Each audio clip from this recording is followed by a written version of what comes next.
Ողջույն հարգելի բարեկամներ, վերջի շրջանում երկու հիմնական իրադարձություն է ձեզ զբաղեցնում կամ ձեր ուշադրությունը գրավում։ Մեկը այդ իրադարձություններից, այսպես ասած, գործող իշխանության, գործող վարչապետի աթոռի նստածին իշխանություն հանձնողի կերպարի բացահայտումն է,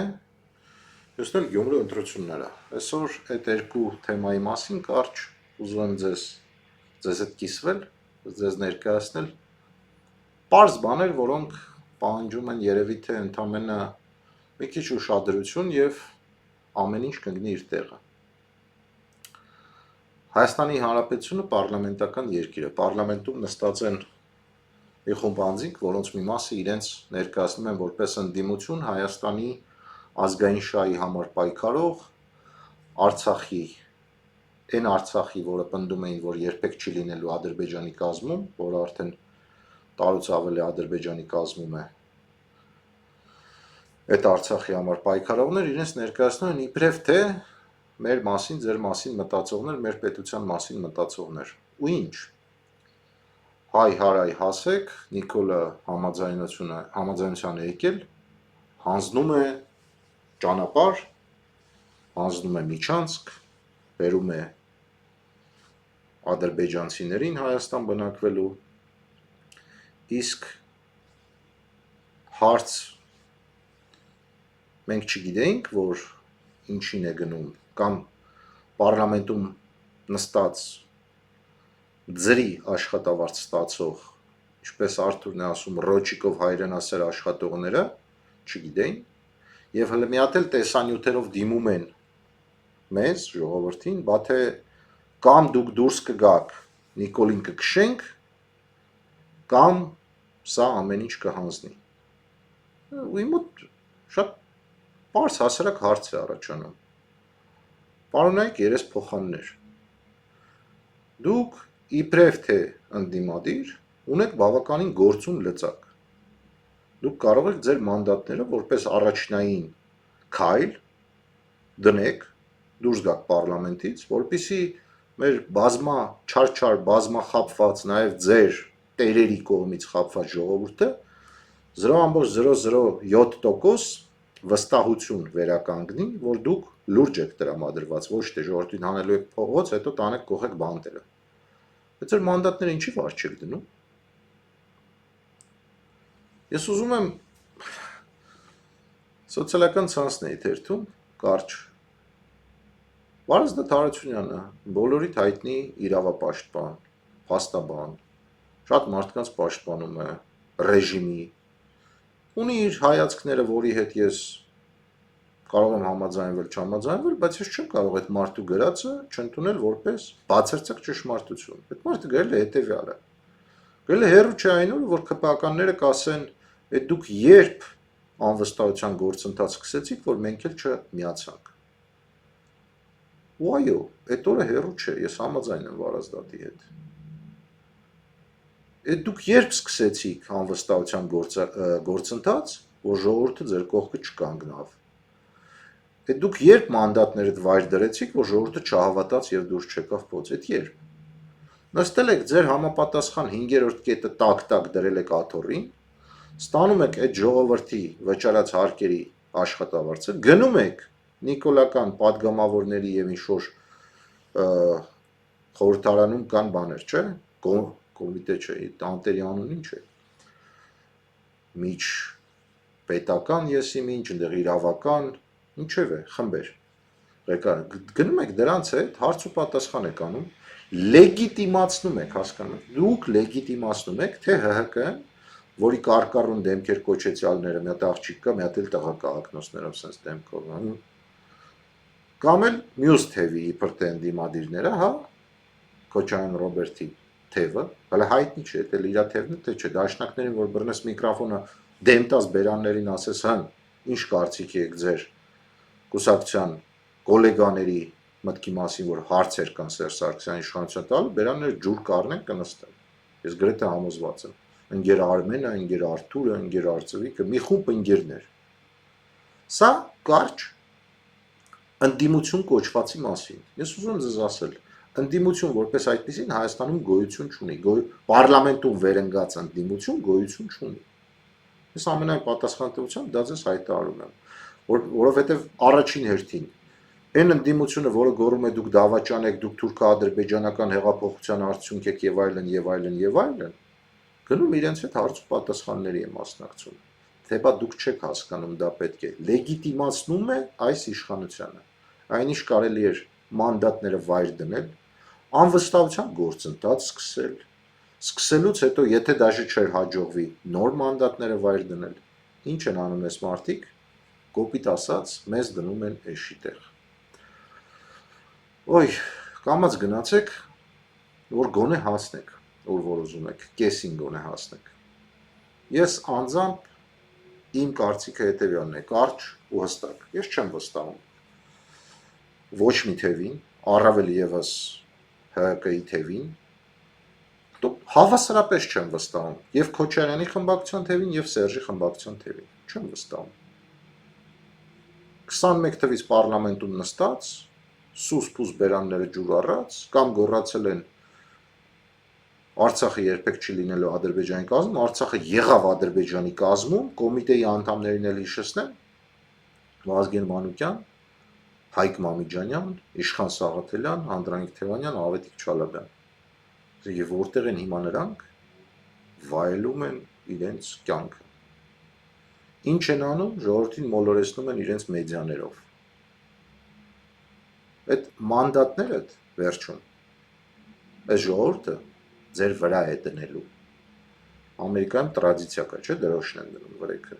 լավ գործարարների։ Վատ գործարարների վրա էլ կդնեն մանդատները։ Սա պսևդո դեպուտատների մասին։ Չեմ էլ ասում ընդդիմություն է, պսևդո դեպուտատների։ Կլինի դա Իշխան Սաղաթելյանից սկսած իր ընկերներով, դաշնակներ սիրում են, չէ, ընկերներ։ Ես դաշնակցության միջին եւ ներքևի հասարակ անդամներին բան չունեմ, հայրենասեր տղեկ են, հայրենասեր աղջիկներ են, հայրենասեր մարդիկ են, բայց պարլամենտում հավաքված սաստավը ընդամենը Հայաստանը կործանող իշխանության լեգիտիմացնող է։ Եվ պատիվ ունեմի գոռոզ դեմքերով հարցազրույց տվողները ժուրնալիստների միության, թե ժողովուրդ դուս եկեք մանդատները վայր դրեք, ինչ եք գնացել խցկվե 5% չհավաքած։ Ինչ եք անում դա։ Դուք չէ, հələ մի հատ էլ կողքից ասում են առանց ՀԿ-ի փոփոխություն չի լինի։ Մի ծիծաղեցրեք այս ժողովրդին, փորեր կթուլանա։ Մի ծիծաղեցրեք։ Այս ժողովուրդը տեղից այն որ ասում է ինչ ասես տեսել է, ձեզ տեսել է, դաշնակներին տեսել է, Նիկոլին տեսել է, պատերազմը տեսել է, գերիներ տեսել է, սպանված տղեկ տեսել, մի կես ժողովրդին ավելի ներվային համակարգը խախտեք, լուրջ եմ ասում, մի կարեք, վերջում կարող է իրոք մանդատները դնեն վրեքդ։ Սա ես այսպես կոչված չելիտայի հետ կապված, երկար էլ չեմ ուզում խոսել, որ երկար եմ մի քիչ խոսում սրանց մասին, սիրտս խառնում է։ Անցնենք Գյումրու ընտրություններին։ Ես քանի որ գյումրեցի եմ, չեմ կարող հեռու մնալ դրանից։ Ուրեմն առաջադրվել են 5 հիմնական երևի դերակատար, մեր Սարիկը, ձեր Ձորիկը, մեր Գորիկը, մեր չգիտեմ ինչը եւ այլն եւ այլն եւ այլն։ Բացարձակապես չի դարքրում։ Ինձ համար չնայած Տալեբը ասում է, որ պրագնոզ անելը կամ ինչ-որ գուշակություններ անելը անշնորհակալ գործ է, եւ ես էլ լրիվ համաձայն եմ իր հետ, ես չեմ անի գուշակություններ, ես հարցի տեսքով դա կներկայացնեմ։ Ընտրություններին մասնակցում են մարդիկ, որոնք ունեն բիզնեսներ, որոշ կարողություններ, որոնք աշխատել են ժամանակին լավ գումարներ ես ազգին կիսաբաց լուսամուտներ ու անորակ սերիալներ մատակարարելով,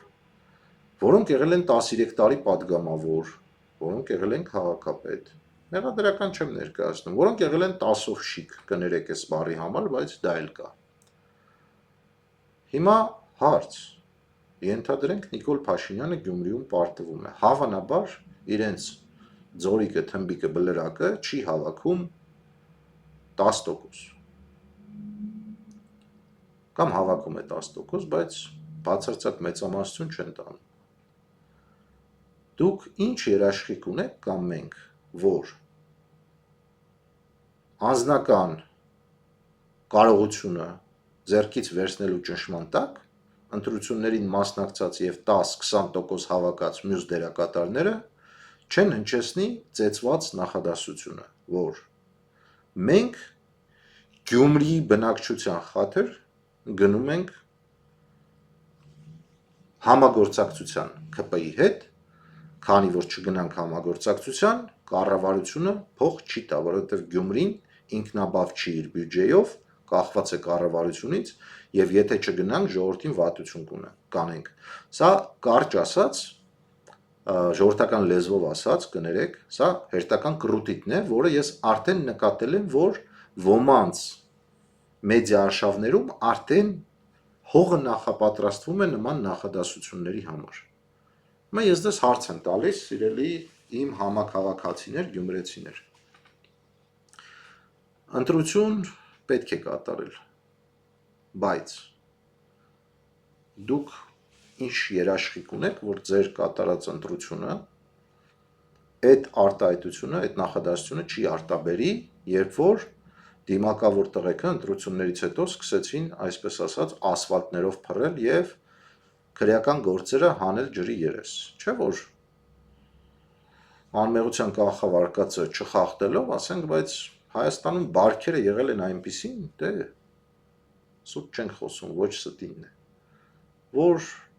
իշխանամետ, կառավարամետ մոտիկ լինելով, այսպես ասած, իշխանությանը բյուջեին կարմուշկին, հնարավոր էր հարստանալ։ Հասարակ քրտինքով Հայաստանում շատ քչերն են հասե կարողությունները, իտո այս վերջի ժամանակները, որովհետև ինչ որ IT ոլորտը սկսեց զարգանալ,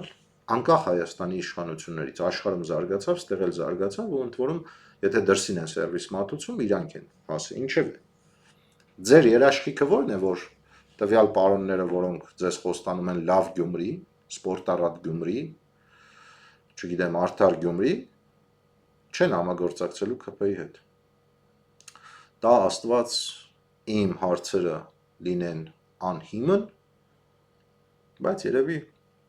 մարտի 31-ից ապրիլի 10-ը, 15-ը այս հարցերի պատասխանն էլ կտա։ Ես ունեմ մեծ կասկածներ, որ գոնե մի քանի ուժեր իշխանական ճնշման տակ կարտաբերեն այդ նախադասությունը, որ դե Գյումրեցուն վատություն չանելու համար, Գյումրեցուն աշխատավարձից եւ հացից չզրկելու համար, մենք քաղաքի համար գնում ենք այս համագործակցությանը։ Առաջի դեպքը չի, վերջինը չի, հա, ասենք, տարբեր տեղեր, բոլոր քաղաքներում էլ տեսել ենք, ինչպես է դա լինում, ծաղիկներով էլ են աննային դիմավորում, չգիտեմ, համագործակցության հուշագիր են ստորագրում, վերջում քցվում են ԿՊ-ի կողմից եւ այլն, եւ այլն, եւ այլն։ Սա էր այսօրվա մտահոգություններս կամ այն հարցերը, որոնք ուզում եմ բարձրացնեմ, հա, որ մի կողմից ընկել ենք հանրապետական մասշտաբով ռոճիկով կամ ինչպես կասի ժողովրդը Երևանի բարբառով սութի հայրենասերների թակարդը, մյուս կողմից էլ ընկել ենք թիմ ընտրություններով Գյումրու դարդերին, որտեղ բացարձակ երաշխիք չունենք։ Ով է համագործակցելու, ով չի համագործակցելու, ես անձամբ երևի մի հոգուց եմ լսել տեխնացուներից, որ ոչ մի դեպքում չի համագործակցելու իշխանության հետ։ Այն էլ հարցական է, հա, չհամագործակցել իշխանության հետ, ինչ է նշանակում, Նիկոլի հետ չի համագործակցելու, թե ընդհանրապես մերժելու է սերժա-նիկոլական բարքերը։ Ձեզ ցանկանում եմ բարի, այսօր ինչ օր է, այսօր երեքշաբթի է, բարի երեքշաբթի, եթե հնարավոր է, մարտի 30-ը հեռու չէ,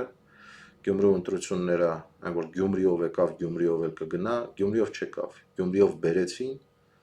Միքայել Մինասյանը, Արման Սահակյանը, Սերժ Սարգսյանը, ՀՀԿ-ները իրանց ընտրած, դրանք էլ վկա։ Եվ թե Գյումրիով կտանեն, թե չէ, դա երևի թե դեռ նրանք են որոշում։ Որպես վերջաբան Ես գիտեմ, որ շատ մարդիկ ասում են անverջ խոսում եք, վերջի ինչ։ Գիտեք ինչ կա։ Կան Հայաստանի քաղաքական դաշտում խելացի մարդիկ։ Անուն չտամ, այս վերջերս կամ տամ, ինչի չտամ։ Հովհաննիսյան Վահեն, որը եղել է կարծեմ Քոչան Ռոբերտի ռեֆերենտը, եթե ես չեմ սխալվում,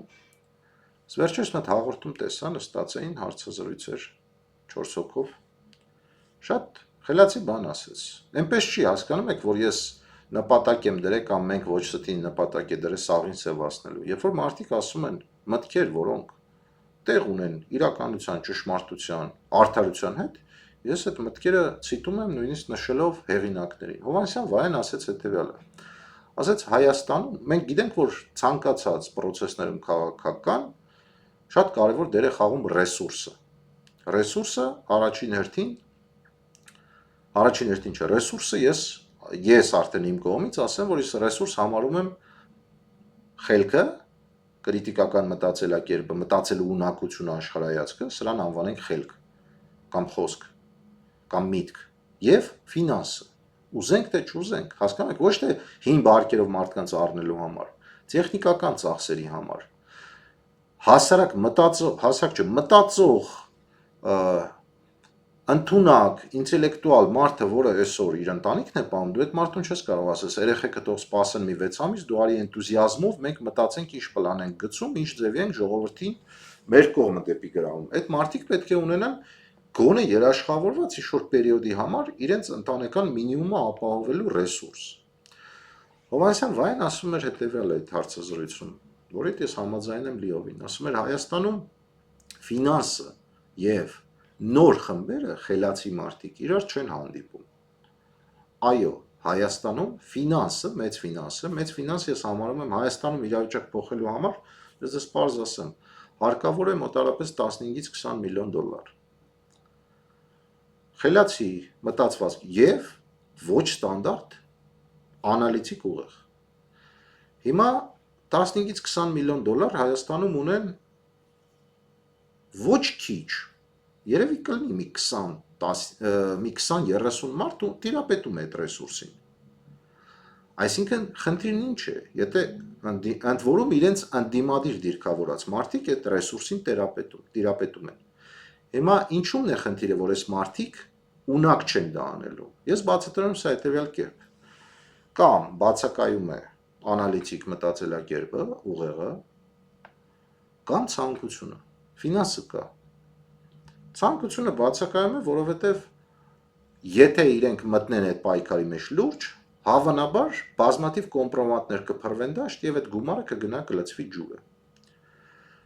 Անալիտիկ ուղեղը բացակայում է այն խմբերի մոտ, որոնք օրինակ ասում էին դե 23 թվին լինելու է Նիկոլ Փաշինյանի վերջի գարունը, ինքը ոնց եկել է, տենց էլ գնալու է։ Կգնա կտեսնեք, հրակներ sense մտքի գոհարներ արտաբերում կամ էլ մյուս թևից, Հայաստանից, որ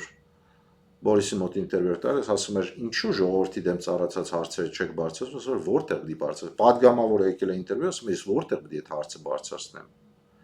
Կամ պարլամենտ իրենց օրակարգով հետ վերադարձող Իշխան Սաղաթելյանն and Company-ին, կամ Արցախի վերջնական 23-ի կորուստի ժամանակ բեմում կայնած մարդիկ, որ ասում են Եվրոպան պետք է մեզ վճարի, սա է սրանց մտքի գոհարները, ունակությունները անալիտիկ։ Իսկ այո, անատներ, որոնք ցանկություն ունեն թիմ հավաքելու, փոփոխելու իրավիճակը, այսպես ասած, նոր միտք գեներացնելու ոչ ստանդարտ, այդ մարդկանց ֆինանսը չի հանդիպում, գիտեք ինչի չի հանդիպում, որտեվ հայը իր փողը կյանքում բարերարության, եթե տակը շահ չունեցա, ոչ մի բան չի անի։ Չկա, մինչ այսօր ես չեմ տեսել նման հայ, որը իր շահը չունենա, բայց այդ գումարը ունենա տիրապետի, աշխարհով սփյուռ, աշխարհով մեկ սփռված հայեր կան, որոնք տիրապետում են հարյուրավոր միլիոն դոլարների ռեսուրսների, որը, ասենք, կդներ, կնայեր դաշտում ինչ է կատարում, կասեր, լավ է, 20 միլիոնը ես դնում եմ, ինձ ոչ մի բան պետք չի, ինձ պետք է արդար Հայաստան, այ պայմանը լիներ, ինձ պետք է արդար նոր իշխանություն, արդար եւ խելացի, ասեր դրեք, արեք, տղեկ աղջիկներ, եսեք, ես 1, 2, 3-ի մասի չխոսք, կան դաշտում, այո, Հովանեսյան վայեն ճիշտ է, Հայաստանում ֆինանսը և միտքը ոչ ստանդարտ անալիտիկ նոր թիմը իրար չեն հանդիպում, դրա համար էլ մենք այս վիճակին ենք, ես էլ այն հարցի, մնիմի հարցի պատասխանը, թե մենակ խոսելով ինչ կլինի, մենակ խոսելով կլինի այն է, որ գոնե առնվազն 3500 հոգի մեր փոքր մեդիա պրոյեկտի կամ փոքր YouTube-յան ալիքի շնորհիվ սկսում են մի քիչ այլ ձևի մտածել, սկսում են այլ հարցեր տալ, սկսում են հարցեր տալ իրենք իրենց եւ սկսում են կողմնորոշվել, թե ինչ է կատարվում Հայաստանում եւ вообще ընդհանրապես արժե ինչ-որ մեկին վստահել, թե չվստահել, որոնք եղել են իշխանության կամ ներկայացնում են իրենց որպես փրկիչներ։ Սրա մասին էր խոսքը, սիրելի ժողովուրդ, 3 թեմա ստացվավ, բայց ըստ իս շատ կարևոր եւ հիմնարար թեմաներ են։ Գնացեք ու խորեք մեր երեսփոխան ռոճիկով հայրենասեր աշխատողների, պոտենցիալ հանուն Գյումրու հետագայում համագործակցության գնացողների եւ ռեսուրսն ու նոր միտքը, նոր թիմը իրար չհանդիպելու մասին։ Խորեք, միգուցե խորման արդյունքում մարդ ես, մեկ էլ հրաշք տեղի ունենա, ռեսուրսն ու նոր միտքը իրար հանդիպեն Հայաստանում։ Ձեզ լավ օր, ձեզ լավ տրամադրություն եւ Արթուր ճիշտ էր ասում, դժվար ժամանակներում կարդացեք գրքեր, սա գրքերի հաղորդումը չի, գրքերի հաղորդումը կլինի կփորձենք ուրբաթ օր ներկայացնել։ Շնորհակալություն ձեզ։ Բարի դիտում։